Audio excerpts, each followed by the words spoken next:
Kamishna wa polisi kanda maalum ya Dar es Salaam Simon Siro amesema mapigano ya polisi na majambazi hayo yalidumu kwa muda kabla majambazi hayo hajauawa. Njiani ndio zikatokea pikipiki mbili, wakamblock, wakapiga risasi juu wakimtaka atoe zile fedha. Sasa bahati nzuri yale maeneo hayako mbali sana na police officers walioko maeneo yale. Kwa baada ya kusikia ile risasi ndio polisi wakatoka, wakaanza kufukuzana, wale wakaacha wengine mmoja wakaacha zile pikipiki na wakaanza kukimbizana na askari polisi.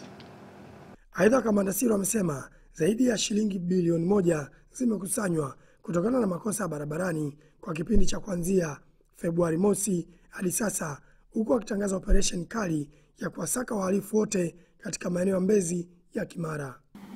Lakini vizuri mambo haya huwa tunapeana mapema ili na mimi nifikayo maeneo nikipigwe kuna kitu gani. Kwa sababu tukio nalojua hilo lilozungumzwa ni hilo ambalo nimeusikia usiku wa kuamkia leo. Na kwa sababu kuna watu kadhaa ambao tunao, nisingependa kupeperusha hao ndege haraka sana.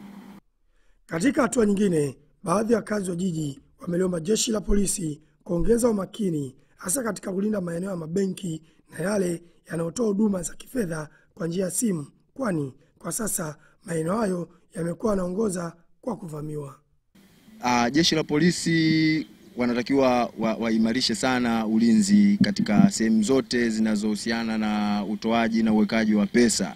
Hata kwa mawakala wa Tigo Pesa wanatakiwa waboreshe ulinzi wa madhubuti, kwa sababu kama sisi mawakala tunapoenda kufanya malipo yoyote tunaruhusiwa kuja Central Police na kumchukua askari yoyote na kulipa kiasi cha shilingi 10,000 tu. Nikiripoti kutoka kituo kikuu cha polisi jijini Dar es Salaam, mimi ni Godfrey Monyo wa ITV.